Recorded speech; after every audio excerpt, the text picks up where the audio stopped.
Good morning, everybody. Welcome to Solidarity Live. We're here with only a few short days till the election. Alex, good morning. How are you? Morning, Jocelyn.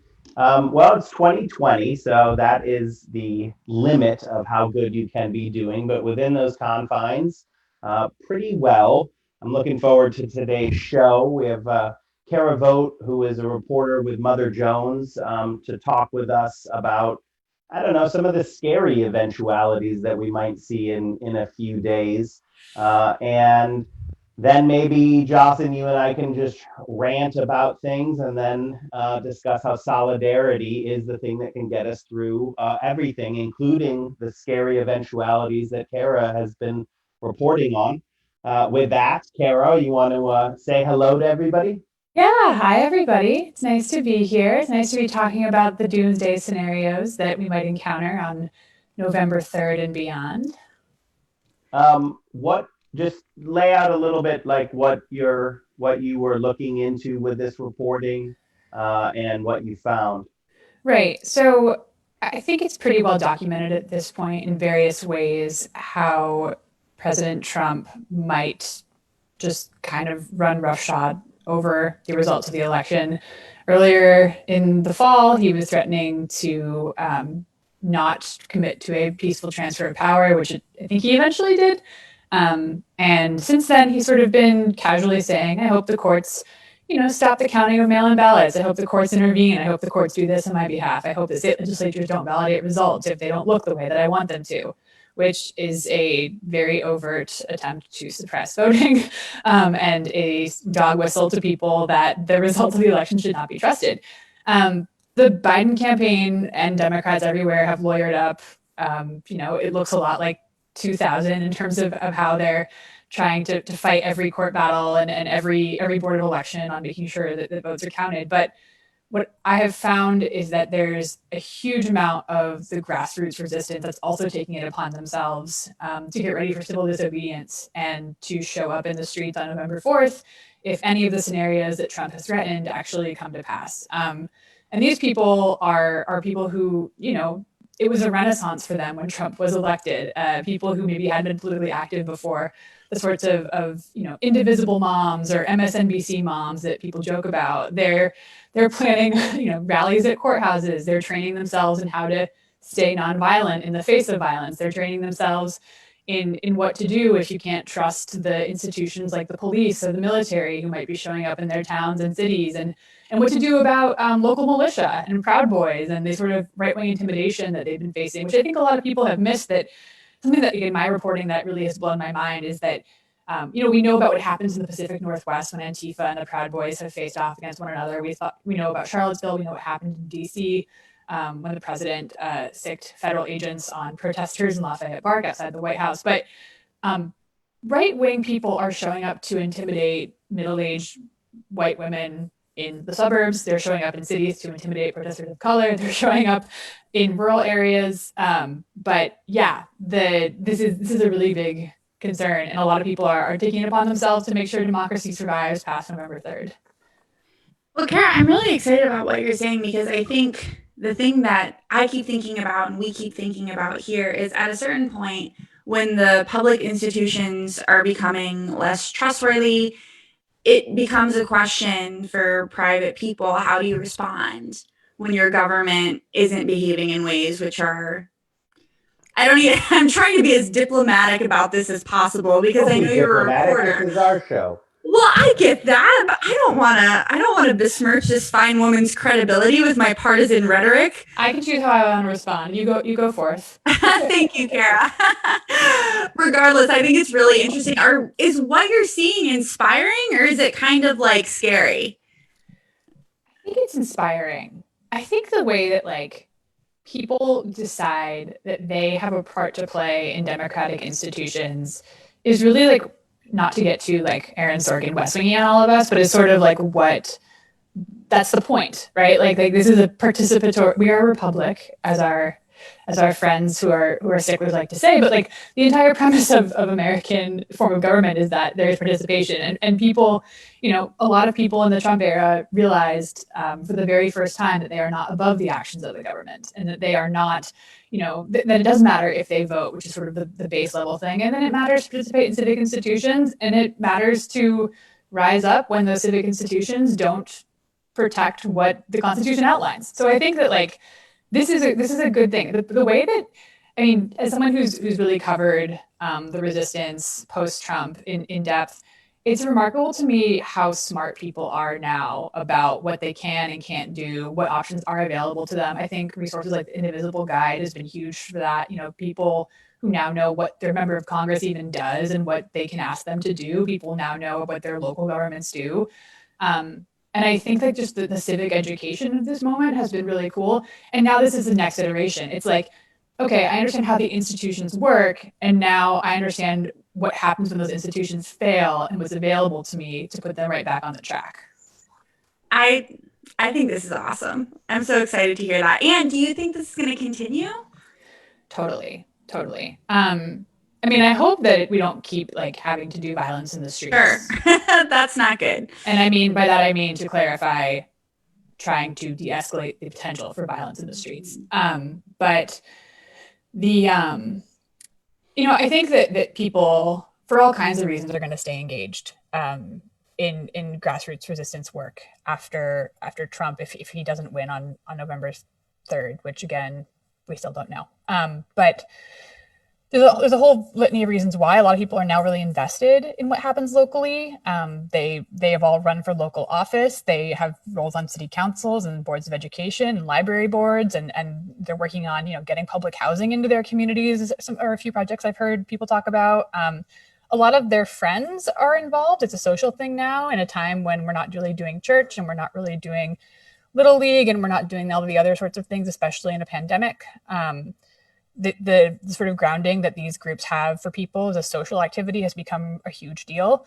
I think the form they take will be interesting. I think there's two different flavors of resistance work we're going to see. One of them is, I think, pretty DC focused, and that has to do with continuing to pressure members of Congress, senators, and administration to take up more progressive positions on legislation and executive actions.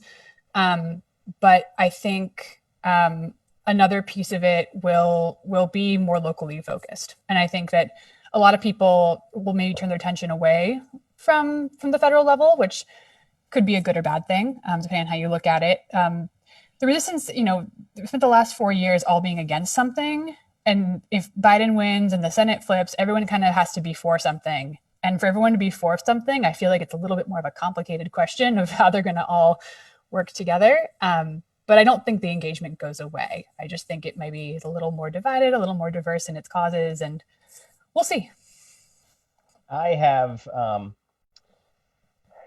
could go two places there because we could talk about what 2008 and what happened there when a lot of the energy, and I was there, put Obama in the White House and then sort of was like, oh, he's got it, and sat back. And that didn't work. So I'll try to end there maybe, but I want to see if you can, I don't know if I can follow my brain on this one, but it's like a Mobius strip that I've noticed, because I've been tracking right-wing neo-Nazis, militia. I built a team at Media Matters that did that and had some amazing reporting. It's all the way back to 2010. And they were like, the government is the enemy and they're going to do bad things to me. And so I'm going to go hole up in the mountain with all of my guns and, don't tread on me. This is the Tea Party stuff. And, they obviously, it was a bunch of billionaires pouring money in because they didn't want to tax on their incomes for Obamacare. People forget about the Tea Party. Yeah. Because of this Mobius strip thing that happens. Because at the same time, I think sort of, middle-aged women in the suburbs at that time were kind of like, I'm going to step back. Like, I don't think the government is going to do bad things to me. And I think it's more like if I can kind of ignore it a bit. And there's some heated arguments going on over there, but there was a huge segment that just sort of was like, I don't think it affects me that much. And then if you fast forward to Trump, the don't tread on me people are like, no, tread on them. They're like way into government force and power. They're like, yes, the police should have the ultimate ability to murder people whenever they want, and nothing should get in the way of that. It that shift, but at the same time, it's like this other thing that happened where a whole bunch of people who thought that the government um, didn't impact them. It didn't intersect with their lives and they could just sort of ignore it. We're like, I can't ignore it. Wow, this is happening to me, in my community, to my friends. And when I went around the country fighting against Trump care, it was amazing to see who was at the barricades because it was middle-aged and older women who, like, consistently around the country, who were super pissed. And I'm used to that in my rhetoric, but like they were like, and it's that intensity has stayed. Mm-hmm. And I don't know. It's like this flip, and I am betting on them being. They've got more fortitude than the so-called patriots driving around in their giant trucks or boat parades. I don't want to jinx things, but I think boat parades are the stupidest political thing of 2020, of this whole site. Boat parades? Are you kidding me? Um, they're cowards. They're all cowards. They always have been cowards. But now they are trying to intimidate people. They walk around with machine guns outside polling places, right? This is what the civil rights era, you don't mistake what's going on there. This is a bunch of white men walking around with machine guns trying to keep some people from voting. Yeah. But they're being faced down by a lot of America standing together. Do you think that is a real analysis, that it's kind of flipped a little bit, like the anger is now in, and people, once they realize that they have to be engaged or else government can be perpetrated on them, and there is no checking out of it, that is something that will stay. And these sort of patriot MAGA folks, they've already changed their tune so many times. I don't really know where they go, other than walking around with their guns and probably random acts of violence. Yeah, I mean, it's interesting, right? Because I think that there's sort of a hyper engagement on both sides right now. There's a group of the people that you just described, machine gun toting right wing folks who are feeling a sense that their rights are being taken away, broadly defined rights. You have I had this civics teacher in high school who always used to say, the revolution will be carried out by the disillusioned graduate students and the hungry mothers of hungry children. And I feel like that is like definitely the coalition we've seen emerge in the Trump era, of super engaged people who also, what we were talking about before, are here to stay. I don't really know what happens to them, Alex, the right wing after this. I mean, you've been looking at this longer than I have. I'm very curious to see if they do just kind of retreat into their caves, Puff the Magic Dragon style, or if they like, if there are these random acts of violence that continue, and there is sort of a more permanent set of. I'm out of my depths to really know much about them. I don't cover them. I have some colleagues who do and have fascinating things to say on this front, but. Yeah, I want to actually, can we talk for a second about the '08 situation? Because I think it's a really important one to return to. So here's the thing. I think that, to your point about what happened and how people felt like their man Obama was in the White House and they could just chill out and not protest, as well as I do that like no one on the left thinks Joe Biden is their guy. A lot of people in the center left don't even really think Joe Biden is their guy. Very, very much so distrustful of him all the way through the primary, continued to be so through the general. I have written story after story about this like very engaged left that in DC in particular. I'm curious what that looks like outside of DC after the election, but who like, I mean, I would write stories about the progressive push on the Biden campaign. And I would even, the past couple of weeks, I've been doing a lot of stories on that. And the replies I get from some people on Twitter are like, what's wrong with you? Like, why are you like, doesn't everyone know he has to win first? And yes, totally. I think everyone on the left totally acknowledges that. But there's, they've never let go. They've never given him a break. And have been angry at every turn, at any slight that could suggest that he's not taking them seriously. So no, I mean, I think every outlet has written the story at this point about how the left is just not going to let Joe Biden get away with anything, as best they can. Which is going to be good for Joe Biden. This is what we learned most of all in 2008. In 2008 to 2010, try to connect the Nazis back in, right. Is that the 2008 to 2010 is when the Tea Party was created, right. because the left progressive power kept following in behind the compromise of the Obama administration on the fight for Obamacare. And that was just abject failure, because as it did that, it demoralized the grassroots base. Right. And it energized this astroturfed Tea Party base, and that led to just a rout in 2010, along with the original sins. If the left had been unified and pushed and said, we will not accept this stimulus, which is too small and specifically designed to fail, and we will not accept bankers not going to prison. If the left was unified of that at the beginning of the Obama administration, a lot of things would look very differently. And it wouldn't be that Obama's power was diminished.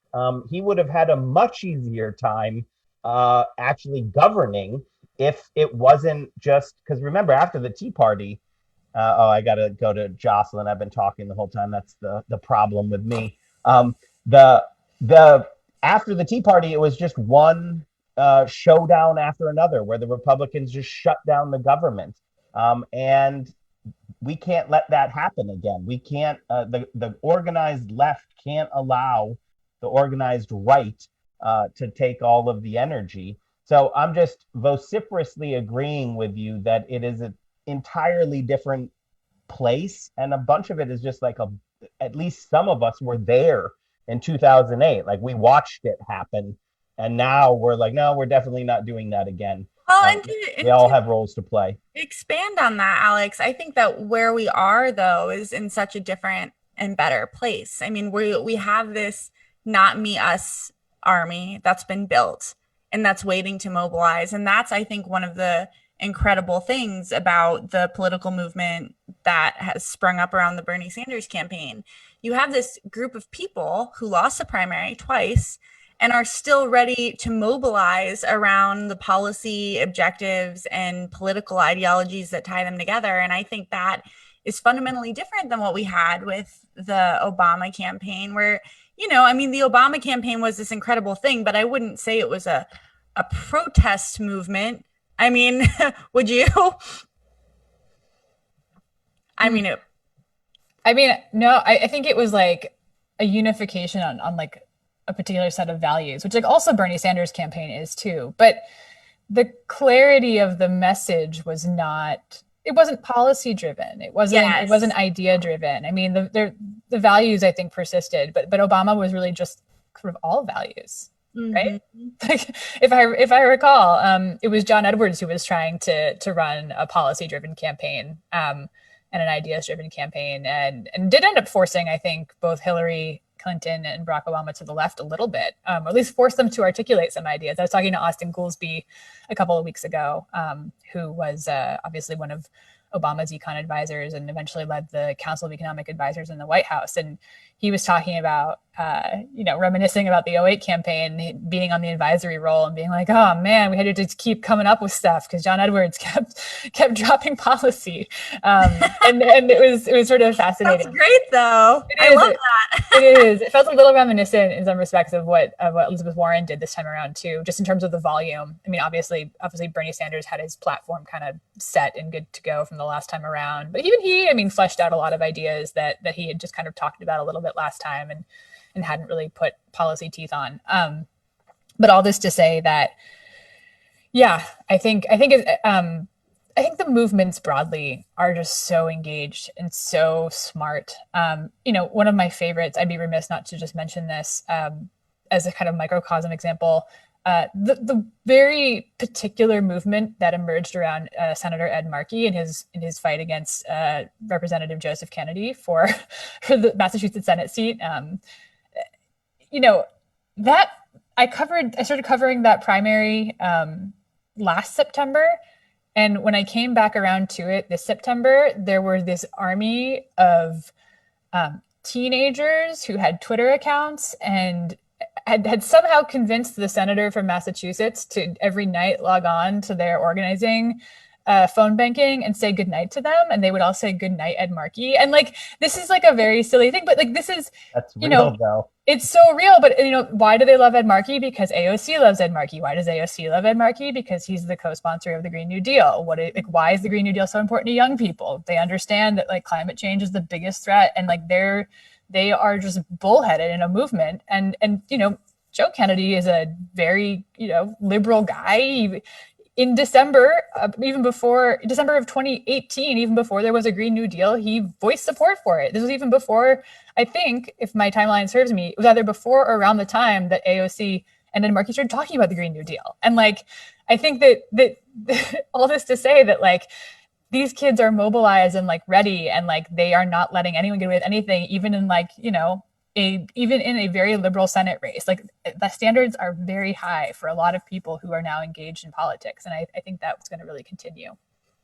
I think it's really exciting. Kara, thank you so much for being here. I'm so excited to read your piece. And I can't wait to hear more from you and hopefully have you on again, maybe. Would love that. Thanks, guys. Good luck for the last couple of days. Yes, you too. Stay safe. Bye. Bye. Yeah, the Zoomers are a big. So some of us that were around in 2008, and we're old now, but that's not the important part. I think Kara actually put out shined a light on the fact that younger folks are just really, really engaged in a way, and it started in 2016. Well, and it's really weird for me to see because, okay, this will not shock you, Alex, but I was the weird politically engaged teenager when I was a youth. And I got made fun of for it. It was not cool then. Are you kidding?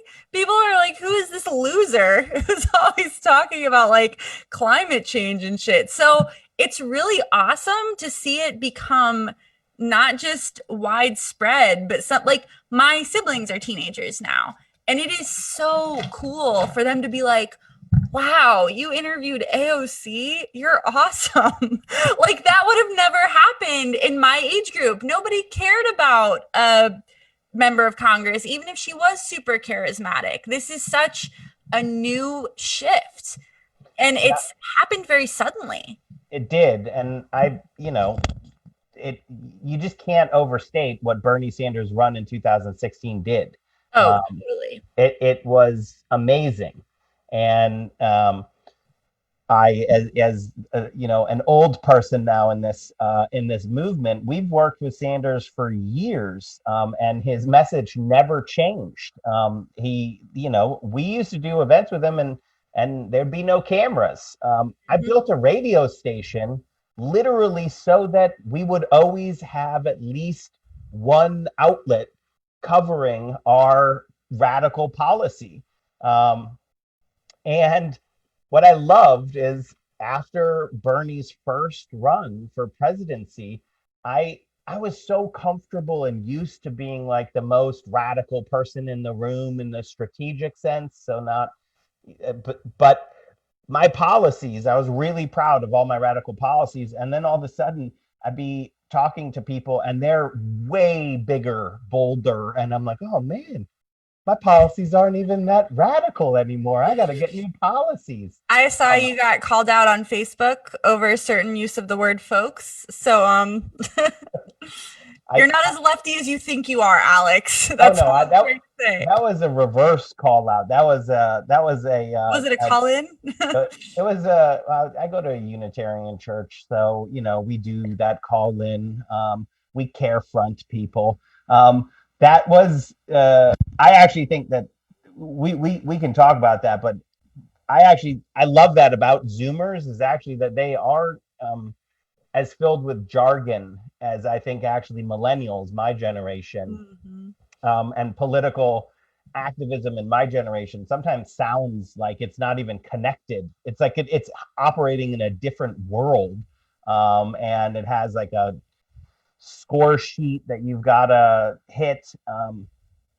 When I work with younger organizers, people, like Justice Democrats, and that side of things, who I just shorthand as Zoomers, even though I have been told that the Zoomers are like, they're not actually Zoomers, they're young millennials. But it's much more of a just straightforward analysis of like the world is going to burn, all the people are going to die if we don't end the extractive industries.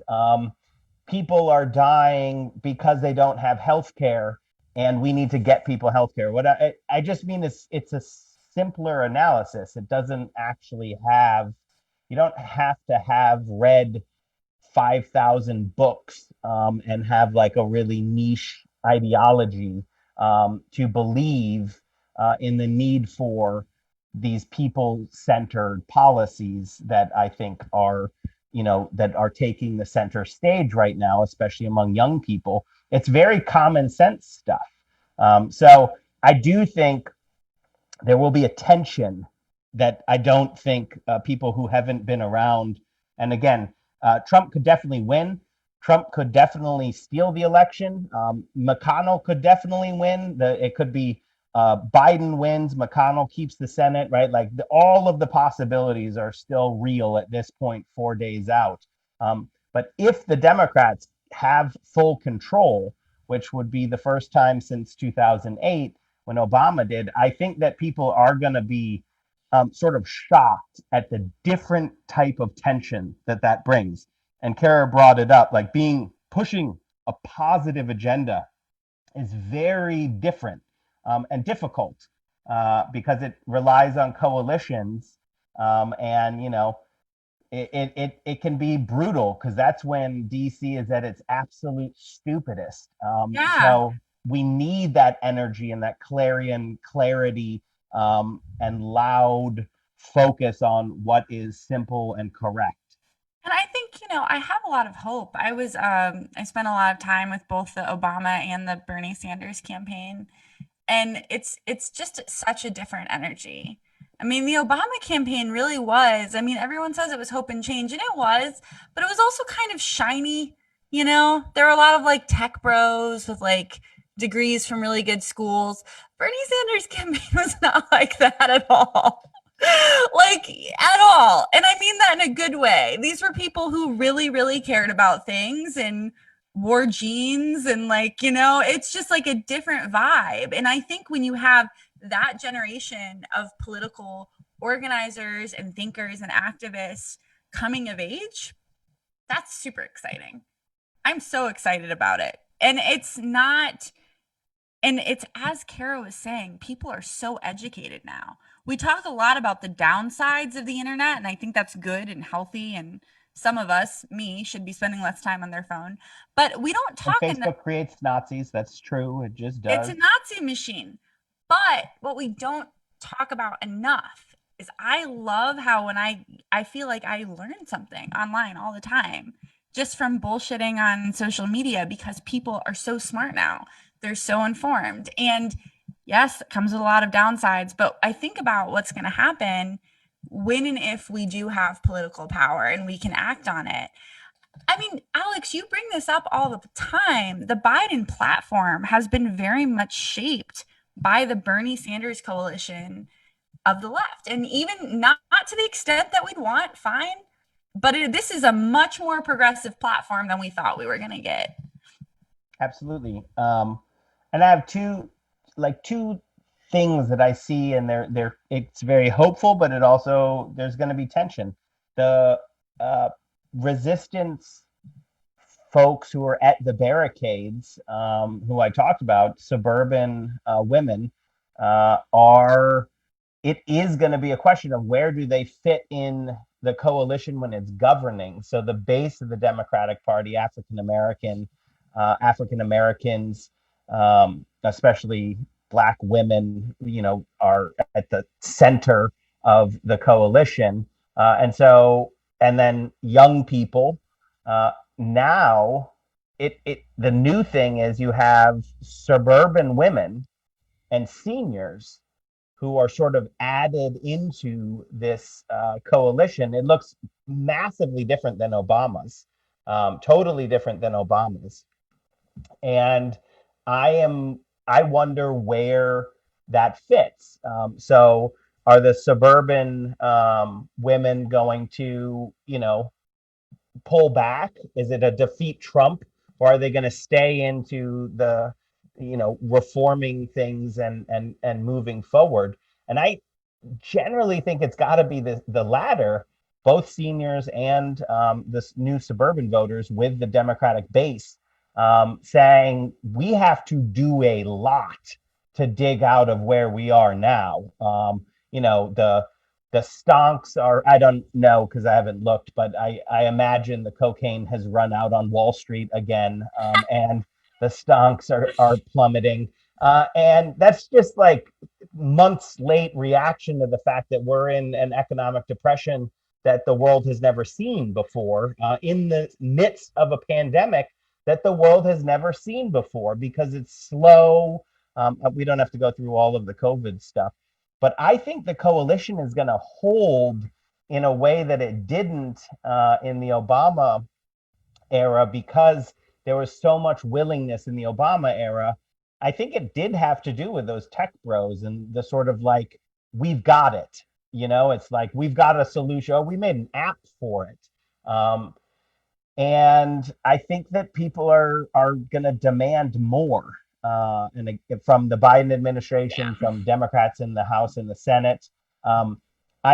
And they better, because I think, like, if they don't, we're kind of screwed, right? Like, if it's actually just led up to their own devices, the politicians are not going to deliver what the people need. Well, and I'm so excited to be alive for this, because I think we could be on the verge of a very exciting transition time in history, politically speaking. Anecdotally, I'm sure we have all sorts of stories of watching people that we viewed as sort of centrist Democrats moving rapidly to the left. I don't I used to so my dad is my best friend, but the one thing we used to like argue about all the time was politics. All the time. Because he's like a typical centrist Democrat. He wants gays to get married, but he thinks the poor should get better jobs, or he used to. And it's been really cool to watch my parents radicalize over the past 4 years. And because it's been such a slow process, brought on by things like COVID, brought on by things like, just this, it's what you said earlier, Alex. Not that long ago, the Republican Party, even though it was disingenuous, was able to call themselves the small government party, the fiscally conservative party. They can't do that anymore. They've spent the past 4 years giving insane numbers of like loopholes, bailouts, whatever, to their corporate friends. Tariffs and handouts to farmers. I mean, like, yes, that's literally the exact opposite of what their core beliefs are. And you watch them change their stripes like that. Yeah. And as Daniel said on the show last week, and said in his article that he came on to discuss, people have noticed.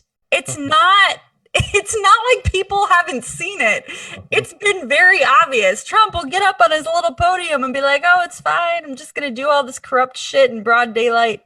Who will pick up on it? He really is like the Disney villain that announces his plan at the beginning of the movie. It's kind of great. I think that is actually a lot of where, so I don't know if I can like formulate it perfectly, but a lot of the radicalization that I've seen is actually people believing people. That's what I meant about like the suburban votes that are coming in. It's before they used to believe like, oh, we'll keep that over there. But then government started being perpetrated right onto the heads of them, their families, their friends. And people realized that, in fact, if you're not at the table, you're on the table. And that concept, which I think progressives, if you come from the radical side and you've been saying, inequality, because it's not like inequality in 2010 was way better. It was horrible, horrible. But at that point, when I would tell people, like inequality is accelerating under the Obama administration, the stimulus and the bailouts went to the banks, but the mortgage programs are screwing over the people. And we're seeing waves of foreclosures around the country. But there was a significant enough portion of the country that was quote unquote fine, and they could be like, oh, you're overblowing it. Yeah, that's what you always say. It'll never be good enough for you. You're that right, like that whole idea. That is what I think has been shown to be an illusion, right? Because there were all these people that really believed that Republicans believe in something, and that's Mhm. out the window. Absolutely. Right. And so when I used to say, like, all Republicans believe in is power, people used to get offended at me. They'd be like, that's ridiculous. And now they're like, yeah, clearly all they believe in is power. So I moved to Republicans are garbage. And then people are offended with me. And I'm like, good, good. Um, prove me wrong that Mitch McConnell. So it has taken people's ability, the Trump era has taken people's ability away to have the scales over their eyes, to pretend that things are fine. And that I don't think you can put back into the bottle. No, and I mean, it really, this is terrible, and watch me be totally wrong, but it's been hitting me over the past week that it's possible Trump is almost out of office, and it's possible we're on the wave of some really incredible and exciting political organizing and behavior in this country. Because I think we're all, everybody has been impacted by this administration. And I think it's really, there are a lot of people who justifiably are like, oh, okay, well, these privileged people should have been awake earlier. Sure, whatever, but they're awake now. I think that's interesting. I think that's exciting. And you want to know where I see, because I agree. And, we don't need to caveat every time. Trump could totally win. We could be, Right. days away from full fascism. So keep Right. fighting. But if that isn't the case, remember the fucking remember back when Obama took over, it was after W. Bush, a disaster. He Yes. destroyed part of the world. He killed hundreds of thousands of people. Thousands of Americans died in this war that was just mind-bogglingly stupid. And then the bankers crushed the world economy because they're so greedy that they will steal the whole thing, watch the world burn. And then the hope and change. And again, Obama accomplished some good things, and I was there, and it was, we fought hard and everything. It's not all bad, but they decided not to do anything about the perpetrators of these crimes. They literally, it was a policy. It was a policy. Steve Mnuchin could have been prosecuted, but instead he's treasurer right now. The head of the CIA tortured people. Gina, whatever, Haspel, she's a torturer. It's Yeah. on record. And instead of going to prison, or at least trying to put them in prison, and they could have failed. It's actually hard. DOJ would have to prosecute them. They'd have high-priced lawyers. Da da da da da. I get it, but they didn't even try to put any of the torturers in prison. They didn't even try to put any of the bankers in prison. They actually, and it wasn't like it was Obama. It was sort of a gestalt, not including me and the progressives who were like, what do you mean? But Nancy Pelosi said it, right? At the time, it was like, we've got to look forward. We've got to look forward. That I don't feel is happening right now, because I think there are people who are like, we are going to look forward, but part of looking forward is holding accountable Yes. people for the crimes that they have committed. And it's absolutely overdue. I'm not a big fan of Democrats in power who have not done their duty by the American people. I'm still going to vote for them over other options, but it's long overdue, and I 100% agree, because it's just Trump has taken too much. And not just Trump, but every single part of the Republican Party that has knowingly enabled and encouraged so they can get their insane corporate stimulus pills passed. And people really need to understand, as you said, Alex, this is motivated entirely by financial gain. Entirely. There is no part of this party anymore which is like, wow, I just love Jesus so much, and I just love unborn babies, and that's why I vote for Trump. No, it's for money. Like, that is literally the only thing that is tying that specific part of the Republican Party together. And then out in America, I'm not going to call it real America, because that is not real America. That does not represent us. You have people who are exhibiting cult-like behavior because of their own racist, bigoted, whatever. And again, that's not everyone, I guess, but at this point, it kind of is. I mean, would you agree with that? I think anyone who is still voting for Trump at this point, maybe 2016 is different. You have to be, at the very least, you have to be okay enough with all of the things that he's done that you'll throw your vote to him, and join the great intellectual ranks of Lil Wayne, who just cast his hat in the ring for Donald Trump. I think it costs about $500,000 or so for Lil Wayne. The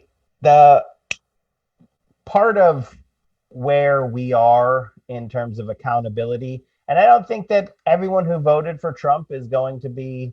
I don't think there are shy Trump voters. I do think there are shy Biden voters at this point, because I think that Trump voters are generally loud, arrogant, and very out there. But there's a lot of Biden voters all over the suburbs and rural areas who don't go and talk about who they're going to vote for, because they're scared of the bullies that actually accumulate around the Trump milieu. But that's why holding people accountable and it is so key, because otherwise that movement is gonna grow.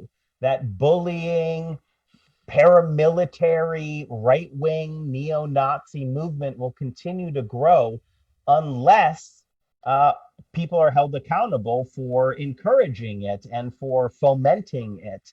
And then I will just end my little spiel here on what I want to work on with you is one really specific idea, which is, I don't know if anyone's working on it yet, so we have to figure it out. And if they are, we can help them. And if not, we have to find someone to do it. Is we should force the Trump organization to pay back every single penny of taxpayer dollars that they have gotten into the hotels, the golf courses, all of it.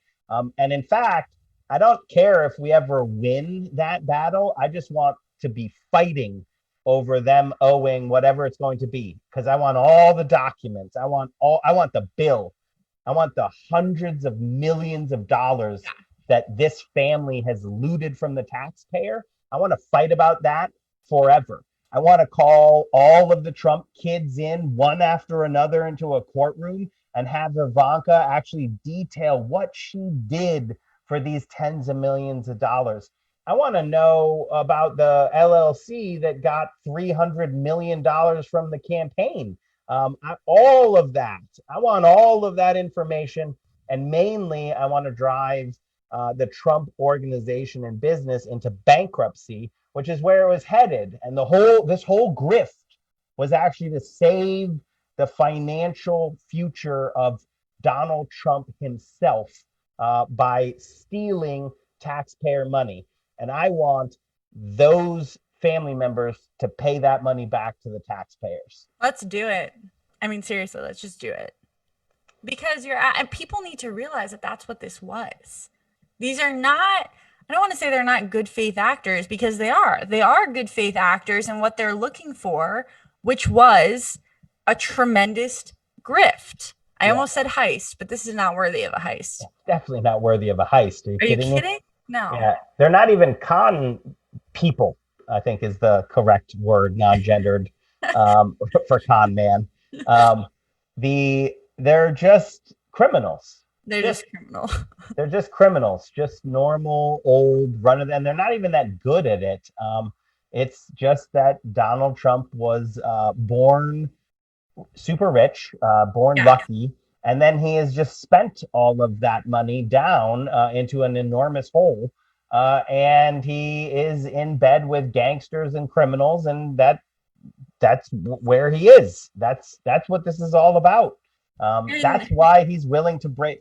And it actually goes back to what people realize, that if you believe that norms and institutions are going to protect you, because they have for the past decades at least, and maybe since the founding of this country, like, oh, well, they can't do that because you literally only need one criminal sitting in the White House, like a full-on criminal like Donald Trump, to realize no rules, no norms, no institutions can protect the people.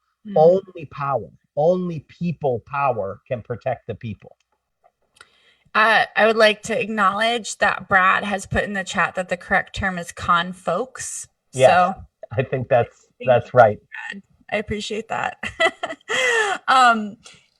Yeah, so really, Alex, we have so much in common. But one of the things that we both love very much is history and books. And I think that and heist, of course. It's really interesting to me how people will have such bad takes on how much power we really have. I was spending time with a gentleman, and he was like, well, like, do these protests do anything really? Yes, they do. You look throughout history, the history of this country, whether it was the abolitionist movement or the labor movement, or any other number, the suffragist movement, it's really fascinating to me that people underestimate how much power and how much solidarity we have and can accomplish.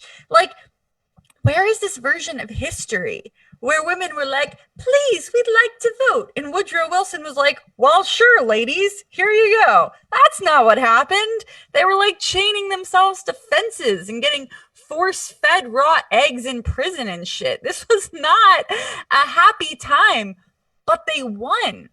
They won. And this has happened over and over again in this country. The industrialists of the 19th century were straight up murdering workers for protesting.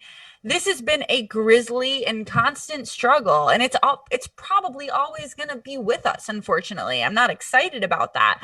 But when people underestimate the power that we have as mass movements, as people who are ethically mobilizing towards a better future, they forget that we have won this battle so many times. Why do people forget that?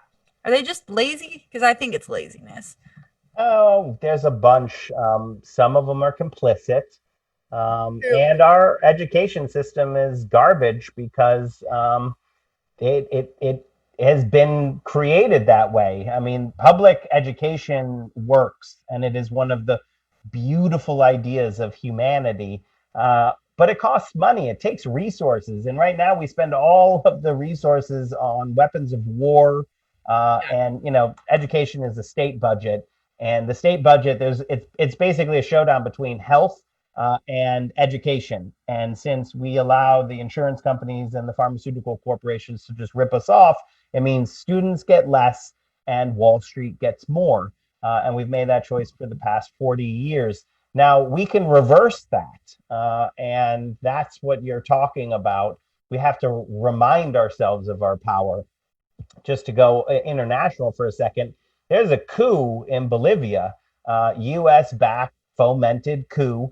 It was like basically the New York Times and Elon Musk, who said this democratic election that happened, where Morales was democratically elected, had irregularities, and then they rushed the story and they got on, and then they pushed him out, put in these right-wing dictators. Oh man, I'm getting tensed. There's a fly in my shot here. I'm And getting tensed. He's not going to land on my head. But then what happened is the people stood up and told Elon Musk to go fuck himself. That he wasn't going to steal their lithium, which is what it was all about, money again. And they elected Morales's handpicked successor from the same party, because when the people are united, they literally can't be defeated. And I just part of it is the comfort in America. Like it is not as real sometimes for enough people are like, it doesn't affect me. But that's what I was talking about. Like that's been shattered. And I think more people understand it affects them. And now it's about seeing that when you stand, I mean, it's kind of fundamentally bizarre how powerful it is that just getting a big group of people and literally standing somewhere, like in the public square, in the agora, and saying, we demand this, that works, right? Oh, and yeah. It works a lot because power is like, oh man, the people are demanding, and it really starts to seep into people and understanding that they're not powerful, we're powerful. We lend them our power. There's like a fundamental lack of, I don't want to say empathy, but perspective taking, which is like, all right, imagine you're some congressman, right? You're like in your office. You look out, into whatever, I guess the swamp. You see thousands of people mobilizing over a certain issue. That's not going to affect you? Of course it is. Why do you think those all these goofy photo shoots happen this summer with members of Congress in their like African traditional garb? You remember that? Yes, it was goofy, but the point is they listened. And we have to just keep pushing. And I think a lot of people are like, well, it's not enough. It's not enough because they're not going to willingly just start doing the things we want them to do. It is on us to keep organizing, keep protesting, keep standing in the agora and demanding change. And this is the thing. Cynicism is a luxury. And personally, I think cynicism is for lazy people and cowards. People are like, oh, I'm just so negative. So you're a coward is what you're saying. You don't have any balls. That's fine. You can just say that. I'm a coward. But people don't want to say that. Instead, they say, oh, things will never change. Things are always changing. Things have done nothing but change. And it doesn't happen on accident. It happens when really brave people are like, you know what? You fuckers can shoot at me if you want. I'm not leaving until we have a conversation about voting, climate change, Black Lives Matter, etc. I'm very excited, Alex. I think we're on the verge of a good time in history if we can get there. Yeah, I mean, it's a fork. I think that much is clear. Mm-hmm. But a lot of the worry is, so if Trump wins or seals the election, the people are going to have a response. And that, I think, is unavoidable.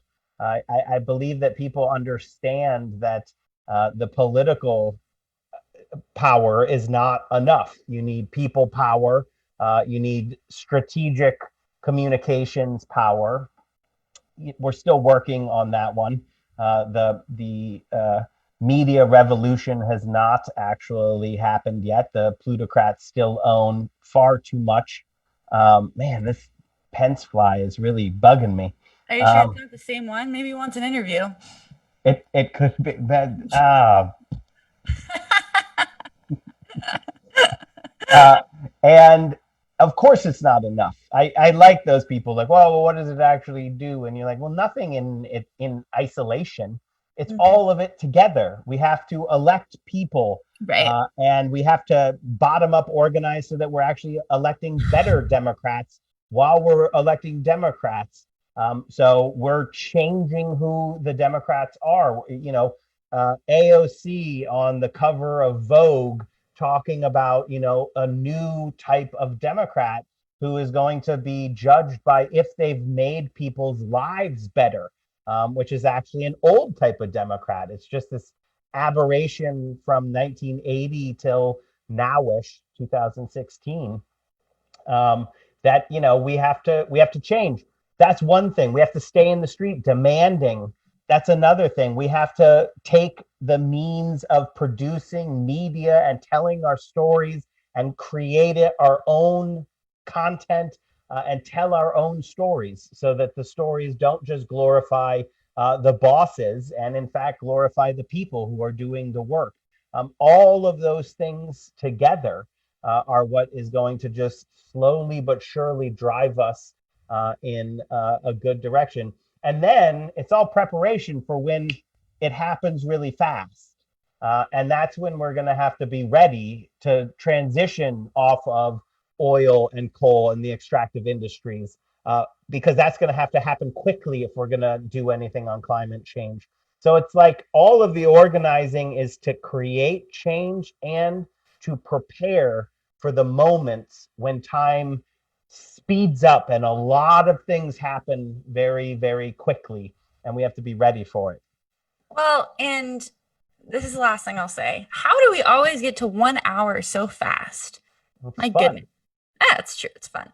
Um, there is a problem with us on the left where sometimes we can spend too much time framing ourselves as the aggrieved, like, how dare you do these things to me? And we need to be ready to be inhabiting power. We need to, as Kara brought up, like, all right, now that we've got power, we're going to use it. And that is a fundamental mistake. Exactly. Yes. Flexing. That's what I Yes. always say. And we need to start, I think part of it is practice. It's like, all right, every ounce of power we have, we're going to use. So when we have the power that we should have had, because we do represent real America in a very significant way, we are going to pass legislation. We are going to do things. We are going to create the society that we should have always had, which is fair and just and kind and gentle. So we need to start practicing that now because we're not victims. We are the majority. We have the power. We just need to have that reflected in our governing institutions. Alex, do you have anything else you want to say as we approach?